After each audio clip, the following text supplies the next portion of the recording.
Control your mouth, mind and money. Wealth will follow you. വാക്കുകളും ചിന്തകളും പണവും നിങ്ങളുടെ വരുതിയിലാക്കാൻ പഠിക്കുക. സമ്പത്ത് നിങ്ങളെ തേടിയെത്തും. എന്താ സംശയമുണ്ടോ? എങ്കിൽ ഈ കഥ ഒന്ന് കേട്ടുകൊള്ളൂ. വളരെ തിരക്കേറിയ ഒരു മാർക്കറ്റിൻ്റെ വഴിയോരത്തായി വളരെ പ്രായം ചെന്ന ഒരു വൃദ്ധൻ ഇരിക്കാറുണ്ടായിരുന്നു. കുറച്ച് നാണയത്തുണ്ടുകൾ മാത്രമുള്ള ഒരു കറുത്ത തൊപ്പി അയാൾക്ക് മുന്നിൽ എപ്പോഴും ഉണ്ടായിരുന്നു. ഇതുകൂടാതെ അയാളുടെ വലതുവശത്തായി ഒരു ബോർഡിൽ I am blind, please help me എന്ന് എഴുതി വന്നിട്ടുണ്ടായിരുന്നു. ദിനവും നിരവധി ആളുകൾ അതിലൂടെ കടന്നുപോയിക്കൊണ്ടിരുന്നു. എന്നാൽ ആരും അയാളെ തിരിഞ്ഞു നോക്കിയില്ല. ഒരിക്കൽ അതേ വഴിയിലൂടെ ഓഫീസിലേക്ക് പോയിക്കൊണ്ടിരുന്ന പ്രായം കുറഞ്ഞ ഒരു യുവതി അയാളെ ശ്രദ്ധിച്ചു. അവൾ അവളുടെ പോക്കറ്റിൽ നിന്നും കുറച്ച് നാണയത്തുട്ടുകൾ എടുത്ത് അയാളുടെ തൊപ്പിയിലേക്ക് ഇട്ടുകൊടുത്തു. തുടർന്ന് ഓഫീസ് ലക്ഷ്യമാക്കി നടക്കാനിരിക്കവേ പെട്ടെന്ന് അവൾ ആ ബോർഡ് ശ്രദ്ധിച്ചു. അല്പസമയം ചിന്തിച്ചുകൊണ്ട് അവൾ ആ ബോർഡ് എടുത്ത് ഒരു മാർക്കർ കൊണ്ട് അതിലെന്തോ എഴുതി തിരിച്ചു വെച്ചു. ശേഷം കടന്നുപോയി. ഒരു അരമണിക്കൂറേ ആയുള്ളൂ. പെട്ടെന്ന് വൃദ്ധൻ്റെ തൊപ്പിയിൽ പണം നിറയാൻ തുടങ്ങി. അയാളുടെ അടുക്കലെത്തുമ്പോൾ ആളുകളൊന്ന് സ്റ്റക്കാവുകയും തൊപ്പിയിലേക്ക് നാണയങ്ങൾ ഇട്ടുകൊടുക്കുകയും ചെയ്തു. വൈകുന്നേരത്തോടെ ഒരുപാട് പണം അയാൾക്ക് ലഭിച്ചു. ഇതേ ദിവസം ഒരു സന്ധ്യയോടെ ആ സ്ത്രീ തിരിച്ച് വീട്ടിലേക്ക് പോവുകയായിരുന്നു. വൃദ്ധൻ ഓരോ ആളുകളുടെയും കാലൊച്ച ശ്രദ്ധിക്കുന്നുണ്ടായിരുന്നു. പെട്ടെന്ന് അവൾ എത്തിയതും അയാൾ ഉച്ചത്തിൽ ചോദിച്ചു, അല്ലയോ, നിങ്ങളല്ലേ അത് എൻ്റെ സൈൻ മാറ്റിയത്? അതിനുശേഷം നിരവധി പണം എൻ്റെ പോക്കറ്റിൽ വന്നു നിറഞ്ഞു. അവളൊന്ന് പുഞ്ചിരിച്ചുകൊണ്ട് തിരിഞ്ഞു നോക്കി. ശേഷം അയാളുടെ മുന്നിലിരുന്നു. I only wrote the truth. നിങ്ങൾ എഴുതിയത് തന്നെയാണ് ഞാനും എഴുതിയത്, എന്നാൽ വ്യത്യസ്തമായ ഒരു രീതിയിലാണെന്ന് മാത്രം, അവൾ ആത്മവിശ്വാസത്തോടെ പറഞ്ഞു. വൃദ്ധൻ ഒന്നും മനസ്സിലാവാതെ തലചൊറിഞ്ഞു. ഞാൻ അന്ധനാണ്, ദയവായി എന്നെ സഹായിക്കൂ എന്നാണ് നിങ്ങൾ എഴുതിയത്.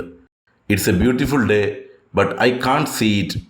മനോഹരമായ ദിവസം, പക്ഷെ എനിക്കത് കാണാൻ കഴിയില്ല എന്ന് ഞാനും എഴുതി. ഇതാണ് സംഭവിച്ചത്, അവൾ പറഞ്ഞു. ഇത്തരത്തിൽ നമ്മുടെ ചിന്തകളെ ഇൻഫ്ലുവൻസ് ചെയ്യാനും ജീവിതത്തെ തന്നെ വഴിതിരിച്ചു വിടാനും വാക്കുകൾക്ക് കഴിവുണ്ട്. The power of words. Words are free. It's how you use them that may cost you. വാക്കുകൾ സൗജന്യമാണ്, എന്നാൽ എങ്ങനെ ഉപയോഗിക്കുന്നു എന്നതിൻ്റെ അടിസ്ഥാനത്തിൽ അത് നിങ്ങൾക്ക് വില നിശ്ചയിക്കും. നിങ്ങൾക്ക് ലഭിക്കുന്ന അംഗീകാരം സമ്പത്തായി മാറുവാൻ തുടങ്ങും. Power of wealth. സമ്പത്തുണ്ടാകണമെങ്കിൽ പണത്തിൻ്റെ ശക്തി മനസ്സിലാക്കണം. പണം ഉണ്ടാക്കുന്നതിനൊപ്പം പണം സുരക്ഷിതമായി നിക്ഷേപിച്ച് പല മടങ്ങ് വർദ്ധിപ്പിക്കുവാനുള്ള സുരക്ഷിതമായ മാർഗങ്ങൾ തേടണം. അത്തരത്തിൽ സുരക്ഷിതമായി നിങ്ങളുടെ പണം വളർത്താനുള്ള അവസരം കൊട്ടാക് ലൈഫ് ഒരുക്കുന്നുണ്ട്. അവരുടെ NFO ആയ Nifty 500 multi cap momentum quality 50 index fund ഇപ്പോൾ ലോഞ്ച് ആയിട്ടുണ്ട്. സുരക്ഷയ്ക്കൊപ്പം നല്ല റിട്ടേണും പ്രതീക്ഷിക്കാവുന്ന ഈ NFOയിൽ നിക്ഷേപിക്കാനുള്ള അവസാന തീയതി മെയ് 4 ആണ്. നിക്ഷേപിക്കാനുള്ള ലിങ്ക് ഡിസ്ക്രിപ്ഷനിലും കമൻറ്റിലും കൊടുത്തിട്ടുണ്ട്. അതിൽ കയറി കോൾ ബാക്ക് റിക്വസ്റ്റ് എന്ന ഓപ്ഷൻ സെലക്ട് ചെയ്താൽ മലയാളത്തിൽ ഈ NFOയെക്കുറിച്ചുള്ള സംശയങ്ങൾ ചോദിച്ചറിഞ്ഞ് നിക്ഷേപിക്കാൻ സാധിക്കും. ഈ ഇൻഡെക്സിൻ്റെ തുടക്കം മുതലുള്ള റിട്ടേൺ നോക്കുകയാണെങ്കിൽ അത് 21.5%, കഴിഞ്ഞ 5 വർഷത്തെ റിട്ടേൺ 28.3%.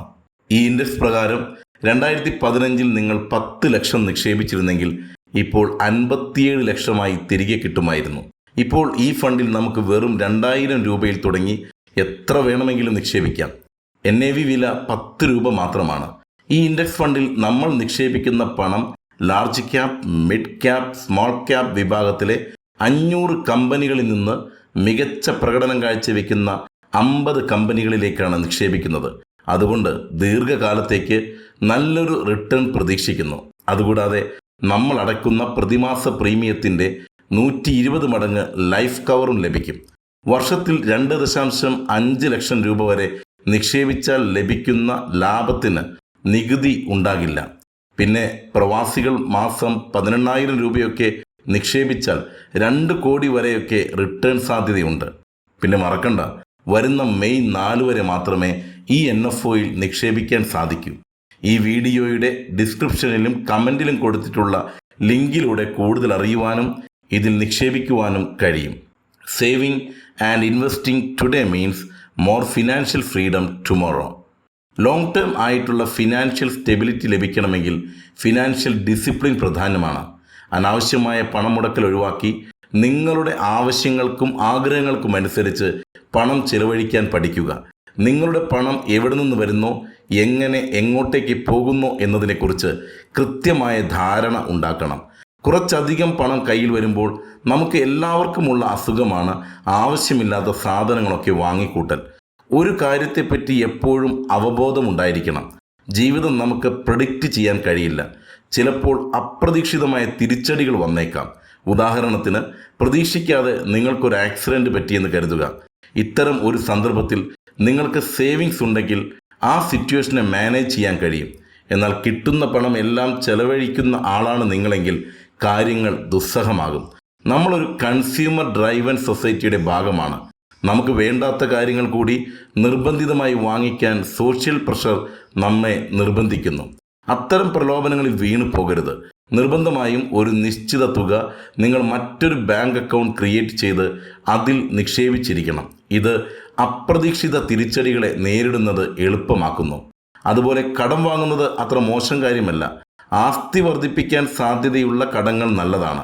ഉദാഹരണത്തിന്, നിങ്ങളുടെ സുഹൃത്തുമായി ചേർന്ന് ഒരു ബിസിനസ് സ്റ്റാർട്ട് ചെയ്യാൻ നിങ്ങൾ പദ്ധതി ഇടുകയാണെങ്കിൽ നിങ്ങളുടെ കയ്യിൽ മതിയായ പണമില്ലെങ്കിൽ മറ്റൊരിടത്തു നിന്നും അല്പം കടം വാങ്ങുന്നതിൽ തെറ്റൊന്നുമില്ല. കാരണം ഈ ബിസിനസ് നിങ്ങൾക്കൊരു ഇൻകം ജനറേറ്റ് ചെയ്തു തരും. എന്നാൽ ഇതിൽ ലാഭം ഉണ്ടാക്കാൻ കഴിയുമെന്ന് നിങ്ങൾക്ക് ഉറപ്പുണ്ടായിരിക്കണം. നിങ്ങൾക്ക് വയസ്സായി പണം മാനേജ് ചെയ്യാൻ കൃത്യമായ ഒരു ഫിനാൻഷ്യൽ ഗോൾ സെറ്റ് ചെയ്യേണ്ടതുണ്ട്. ഗോൾ വളരെ സ്പെസിഫിക്കും അച്ചീവബിളും മെഷറബിളും ആയിരിക്കണം. ഇത് നിങ്ങളുടെ ഫിനാൻഷ്യൽ ജേണി നിയന്ത്രിക്കാൻ സഹായിക്കും. കൃത്യമായ ഒരു ആഗ്രഹമുണ്ടെങ്കിൽ അത് നിങ്ങളെ അനാവശ്യ ചിലവുകളിൽ നിന്നും തടയും. നിങ്ങളുടെ നീഡ്സും വാല്യൂസും ടെമ്പററി ആഗ്രഹങ്ങൾക്ക് വേണ്ടി ത്യജിക്കരുത്. ഒരു സ്പെഷ്യൽ ഫിനാൻഷ്യൽ മൈൽ സ്റ്റോണിലേക്ക് എത്തിക്കാനല്ല ഫിനാൻഷ്യൽ ഡിസിപ്ലിൻ. പകരം ഇതൊരു ഫിനാൻഷ്യൽ സ്റ്റെബിലിറ്റിയിലേക്കുള്ള ലൈഫ് ലോങ് പ്രാക്ടീസാണ്. ലോങ് ടേം സന്തോഷങ്ങൾക്ക് പലപ്പോഴും ക്ഷണനേരം കിട്ടുന്ന സന്തോഷങ്ങൾ ഒഴിവാക്കേണ്ടി വരും. ഇത് നിങ്ങളെ നിശ്ചിത ബഡ്ജറ്റിൽ ജീവിതത്തെ അഡാപ്റ്റീവ് ആക്കാനും എങ്ങനെ പണം ഉണ്ടാക്കണമെന്നും നിക്ഷേപിക്കണമെന്നും ചെലവാക്കണമെന്നുള്ള വ്യക്തമായ ധാരണ ലഭിക്കാനും സഹായിക്കുന്നു. Do not save what is left after spending. Instead spend what is left after saving. എല്ലാ ചിലവുകളും കഴിഞ്ഞ് മിച്ചമുള്ളത് സേവ് ചെയ്യാമെന്ന് വിചാരിക്കുന്നത് മണ്ടത്തരമാണ്. ആദ്യം നിശ്ചിത തുക സമ്പാദ്യമായി മാറ്റിവെക്കുക, ബാക്കിയുള്ളത് ചിലവാക്കുക. ഇതാണ് പ്രധാനപ്പെട്ട വിജയമന്ത്രം. Speak with purpose. A speech without a specific purpose is like a journey without a destination. Speak with purpose എന്നതുകൊണ്ട് ഉദ്ദേശിക്കുന്നത് വളരെ ചിന്തിച്ച് ഒരു ഇൻറ്റൻഷനോടെ ക്ലാരിറ്റിയോടെ ആശയവിനിമയം നടത്തുക എന്നതാണ്. നിങ്ങൾ സംസാരിക്കുന്നതിന് മുമ്പ് നിങ്ങൾ പറയുന്ന കാര്യം ഉണ്ടാക്കാൻ പോകുന്ന ഇമ്പാക്റ്റിനെ കുറിച്ച് മനസ്സിലാക്കണം.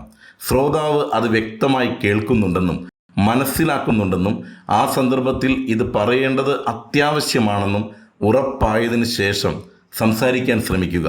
ഇത്തരത്തിൽ വാലിഡായി മാത്രം വാക്കുകളെ ആളുകൾക്ക് പങ്കുവയ്ക്കുക. രണ്ടുപേർക്കിടയിലെ സംസാരത്തിലെ സൈലൻസിനെ ഫില്ല് ചെയ്യുകയല്ല വേണ്ടത്. പകരം ആ സൈലൻസിനെ വളരെ മീനിങ് ഫുള്ളായ വഴിയിലൂടെ വാക്കുകൾ കൊണ്ട് കോൺട്രിബ്യൂട്ട് ചെയ്യുകയാണ് വേണ്ടത്. അതുപോലെ നിങ്ങളുടെ സംസാരിക്കാനുള്ള കഴിവിനെ പ്രദർശിപ്പിക്കാനല്ല സംസാരിക്കേണ്ടത്, ആളുകൾക്ക് കൃത്യമായി മനസ്സിലാക്കാനാണ്. ഇതിൽ പ്രധാനപ്പെട്ട മറ്റൊരു ഘടകമാണ് നിങ്ങളുടെ ടോൺ. നിങ്ങളുടെ ടോൺ നിങ്ങൾ പറയാൻ ഉദ്ദേശിക്കുന്ന കാര്യത്തിൻ്റെ അർത്ഥം തന്നെ മാറ്റും. ഉദാഹരണത്തിന്, നിങ്ങൾ ഒരാൾക്ക് ഒരു പ്രധാനപ്പെട്ട വാട്സപ്പ് സന്ദേശം അയക്കുകയാണെന്ന് വിചാരിക്കുക. അതൊരു ടെക്സ്റ്റ് മെസ്സേജാണ്. എന്നാൽ നിങ്ങൾ ഉദ്ദേശിക്കുന്ന അതേ ഇൻറ്റൻസിറ്റിയോടെ അയാൾക്ക് അത് കമ്മ്യൂണിക്കേറ്റ് ആവണമെന്നില്ല. മറിച്ച് നേരിട്ടാണ് നിങ്ങൾ അയാളോട് ആ കാര്യം സംസാരിക്കുന്നതെങ്കിൽ നിങ്ങളുടെ ടോണിലൂടെ അവർക്കത് പെട്ടെന്ന് മനസ്സിലാകും. നമ്മൾ പറയുന്ന കാര്യങ്ങൾ ഗൗരവകരമാണോ തമാശ രീതിയിലുള്ളതാണോ എന്നൊക്കെ മനസ്സിലാക്കാൻ ടോൺ വളരെ പ്രധാനമാണ്. അതേപോലെ ലിസണിങ്ങും പർപ്പസോടെ സംസാരിക്കാൻ ആവശ്യമാണ്. രണ്ട് വ്യക്തികൾക്കിടയിൽ ശക്തമായ ഒരു ഇമോഷണൽ കണക്ഷൻ കിട്ടണമെങ്കിൽ ഒരാൾ പറയുന്ന കാര്യങ്ങളല്ലേ മറ്റേയാൾക്ക് കൃത്യമായ കേൾക്കാനുള്ള കഴിവുണ്ടാകണം. ഒരാൾക്ക് മറ്റൊരാളുടെ ട്രസ്റ്റും റെസ്പെക്റ്റും മാനസിക അടുപ്പവും ഉടലെടുക്കുന്നത് ഇതിലൂടെയാണ്. ഒരു തരത്തിൽ പറയുകയാണെങ്കിൽ ഇതൊരു എക്സ്ചേഞ്ച് ആണ്, രണ്ട് പേരുടെയും ആശയങ്ങളെ വിലമതിപ്പോടെ എക്സ്ചേഞ്ച് ചെയ്യുന്നത്. നാലാമത്തെ വിജയരഹസ്യം ക്രിയേറ്റിംഗ് ഹെൽത്തി ബൗണ്ടറീസ്. നമ്മുടെ മാനസികവും ശാരീരികവുമായ പ്രൊട്ടക്ഷന് വേണ്ടി നാം മറ്റുള്ളവർക്ക് കൽപ്പിക്കുന്ന ലിമിറ്റാണ് ഇത്. മറ്റുള്ളവർക്ക് നമ്മിൽ നിന്നും എന്തൊക്കെ എക്സ്പെക്റ്റ് ചെയ്യാമെന്ന് തീരുമാനിക്കാൻ ഇതിന് കഴിയും. ആവശ്യമില്ലാത്ത സ്ട്രെസ് ഓവർ ഇമോഷണൽ കണക്ഷനും ഇല്ലാതാക്കാനും ഇത് സഹായിക്കുന്നു. നിങ്ങളെല്ലാവർക്കും ഒരു ബൗണ്ടറി സെറ്റ് ചെയ്യുമ്പോൾ അവർക്ക് നിങ്ങളെ മിസ്യൂസ് ചെയ്യാനും കഴിയില്ല.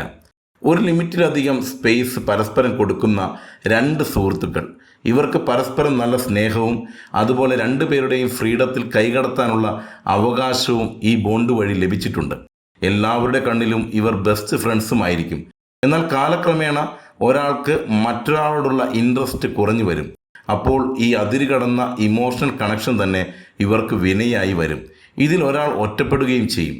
ഇതൊരു റിലേഷൻഷിപ്പിൻ്റെ മാത്രം കാര്യമല്ല, നമ്മൾ ചുറ്റുപാടും കാണുന്ന പല ബന്ധങ്ങളും ഇങ്ങനെയാണ്. ഒരു കാലത്ത് ഒരു പരിധിയിലധികം സ്പേസ് പരസ്പരം കൊടുത്ത പലരും ഇപ്പോൾ അപരിചിതരായി മാറിയിട്ടുണ്ട്. എന്നാൽ കൃത്യമായ ബൗണ്ടറി സെറ്റ് ചെയ്ത് ഇടപെട്ട ഒരു സുഹൃത്ത് എല്ലാവർക്കും ഉണ്ടാകും. ഈ ബൗണ്ടറി സെറ്റ് ചെയ്ത സൗഹൃദം ശക്തമായി നിലനിൽക്കും. ആർക്ക് എങ്ങനെയൊക്കെ നമ്മോട് ഇടപഴകാമെന്ന് തീരുമാനിക്കേണ്ടത് നമ്മളായിരിക്കണം. ഒരു ഹെൽത്തി റിലേഷൻഷിപ്പ് ക്രിയേറ്റ് ചെയ്യണമെങ്കിൽ ബൗണ്ടറീസ് പ്രധാനമാണ്. നിങ്ങളുടെ പ്രധാനപ്പെട്ട നേട്ടങ്ങളെ അടുത്ത സുഹൃത്തിനോട് പോലും പറയാതിരിക്കുക. ലോകം സ്വാർത്ഥമാണ്.